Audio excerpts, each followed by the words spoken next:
extensive doping and a sophisticated regimen that included testosterone for an extended period of time.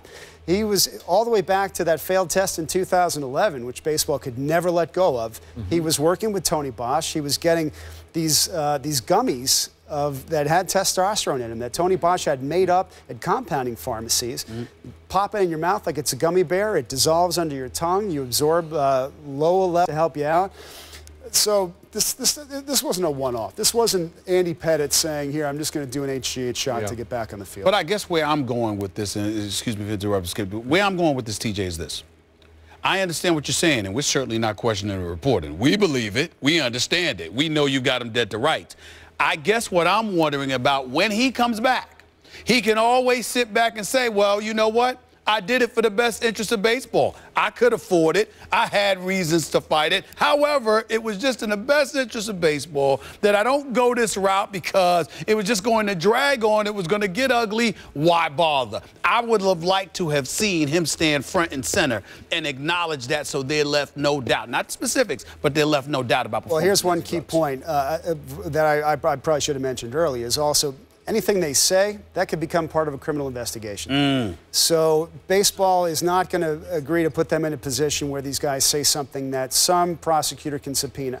There is nothing privileged about his communication with Major League Baseball. So whatever he said in arbitration under oath, whatever he said to them, they're not going to press him on it because they want the cooperation of the players in the union. They're getting it. The fact the union's cooperating at all is incredible. You guys have been around. I mean, the idea 10 years ago that there would be any policy seemed mind-blowing. Donald Fair was there, still wouldn't be cooperating. Yeah, Marvin Miller, and when they did agree to it, you know, well, I mean, it was Fear and Orza who said, okay, we'll reopen this. And Marvin Miller, who founded this union, went crazy and said, how can you do this? But this is where we are today. That said, while the union may be pushing these guys to make deals, if there's significant evidence against them, they're not going to give up their rights and put these guys in criminal legal jeopardy. Understood. Alex Rodriguez is 38 years of age, but does baseball have enough to seek a quote-unquote lifetime ban of A-Rod? I don't know. I don't know. But I know it's been discussed. And I know that when they got into this and saw the amount of evidence that Tony Bosch was providing, eyebrows popped everywhere. I kept hearing that about Ryan Braun, and you listen with some skepticism. Of course, you're going to, you hear through channels, they want to make it sound good. It was enough to show Ryan Braun and get the only guy who ever successfully overturned a suspension to say, I can't beat this. He took the punishment without a fight. So what does that mean for A-Rod? Our sources have been strongly consistent and accurate. They're still saying that the evidence against A-Rod is overwhelming. We'll see if that's the case. Now, the question of whether or not he interfered, I don't know if that's going to be as easy. As in witness tampering? Witness tampering, possibly. Did he get documents? Did he destroy documents? Anything like that. Well, if he admits to a relationship with Tony Bosch, I'm not an attorney. I haven't spoken to his attorneys. I would imagine that they could argue, well, look, there was interaction. We'll agree to that. That doesn't mean he was interfering. He's got a business relationship with this guy. So I don't know how easy it's going to be. I imagine what they will do is try to use that as leverage the way they use the threat of a 100-game suspension as leverage with Braun. Look, we'll go all out. If you think you can beat us in arbitration, go for it, or take the easier deal now. Well, let me ask you this. Considering your extensive reporting on this particular story, how, if you're Major League Baseball, justify it for me how they can go from a 65-game suspension for Ryan Braun to potentially a lifetime ban for Alex Rodriguez? I mean, that's an ocean apart. How does that happen? How could that be justified? Well, the way they would look at it, and again, definitely not speaking for Major League Baseball. I don't think they'd be happy if I tried. No, I'm leaning on your reporting here. I'm just asking. I'm just make sense of that. My understanding is it's that extra element of possibly tampering. Sure. That if they can get that, that's what it would be. With Braun, could they have gotten 100 games? I don't know. I spoke to legal experts who said they doubted it, but maybe they, the baseball saw it as a victory that they got more than 50, which is standard punishment for a first offense. So to them, they've established a precedent that what we have here goes beyond a standard violation of the policy. So with A-Rod, if you've got that and this additional charge, I don't know if it would ever hold up in arbitration. And if they did suspend him, if they handed down the suspension and say, here, you're done for life, well, of course he's going to fight that. Now you're asking for a fight. So I would imagine it's just a leverage point right now. And what are the chances the New York Yankees could be freed somehow from all the tons of money that they still owe Alex Rodriguez? It still seems unlikely. Yeah. You know, if he's suspended, even if it's a full season, let's say 162 games, or even the playoffs, whatever they come up with. If that's the case, as long as he doesn't get paid for that period of time, that money they just keep. That's cash back in their pocket, 20-something million, somebody figured out.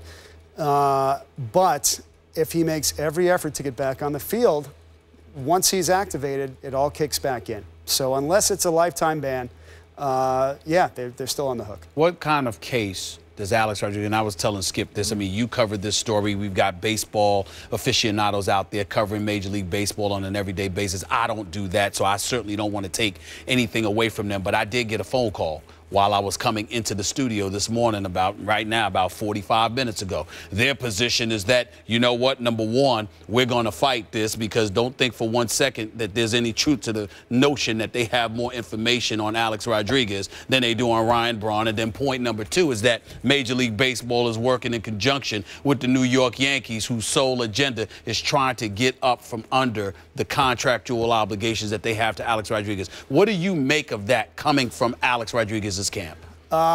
It's hard to say. I mean, the idea that baseball is colluding with the Yankees to do this, if they are, it's a violation of the policy. He would have grounds for an arbitration grievance against them. It'd be a little nuts to do that. I know that from the way I've been trying to deal with Major League Baseball throughout this, they've been very careful. They don't want leaks coming from them. That's why they jumped all over the union when the union made a clear inference that baseball was the subject of these leaks, saying, no, we're not. And I don't want to get into who our sources are, but baseball has been very careful. They don't want anything to undermine these cases. They don't want to give the union some kind of wedge to go back at them. They don't want to give the players ammunition to unite against baseball. They're trying to do it by the book. And you know, the Ryan Braun announcement yesterday surprised everybody, me included. So with A-Rod, I don't know, I've heard a lot of things from their camp. What I heard early on was that they were going to go hard after Tony Bosch. They would destroy him. And that was going to be enough to take care of the case. Well, obviously not. It didn't work with Braun, so if you're going to do it, you better have some pretty good information. Last quick question. Was this a breakthrough for Major League Baseball to bust a slugger entering his prime as opposed to sluggers or pitchers at the back of their prime? If you looked at it from that point, I suppose it was. I mean, the way they look at it is we took a guy who was a star, an MVP, popular in the commissioner's hometown, in the ballpark that the commissioner built on the team he used to own, and we still went after him. To them, it was an issue of credibility regardless of the age. But if you're going to look in terms of the size of the pelt, this is a pretty good one. Well, TJ, they said there would be 20 or more players suspended. In terms of this case, what's going to happen next if you were to speculate? Well, based on what we've got, it's 20 to 25 players who've been connected to this. Now, some of those are guys who were already suspended. Melky Cabrera, Bartolo Colon, Yasmani Grandal. They all tested positive a year ago. So if baseball can establish separate, distinct violations of the policy, they'll all face a minimum of 100 games for a second violation. I don't know what their status is, and a number of those are minor leaguers. And like I said, if baseball just sees their name on a list, that's good enough for them. They're done. Okay. With the major leaguers, we don't know. I would expect something within the next couple of weeks. Whether it's all those combined, I'm not sure. Last quick question. Are the players, you know, is Major League Baseball getting any information from contemporaries of these guys that are to use PEDs? Are players diming out players now? From what I understand, they are getting limited help from minor leaguers about what they got and what they heard. Ones who won't cooperate are getting hit with heavier penalties. The first one who was suspended, Cesar Carrillo, got 100 games because he wouldn't cooperate. I have not been told that Ryan Braun gave any information on anybody else, and I've also been told that the union does not want players in a position where they have to give up other players. All right, we're going to let you go for real this time, okay? Yep. Investigative reporter TJ Quinn, great job. Thank you so much for joining us. Fantastic. Coming up next, the NFL could sack one of the league's biggest pass rushers.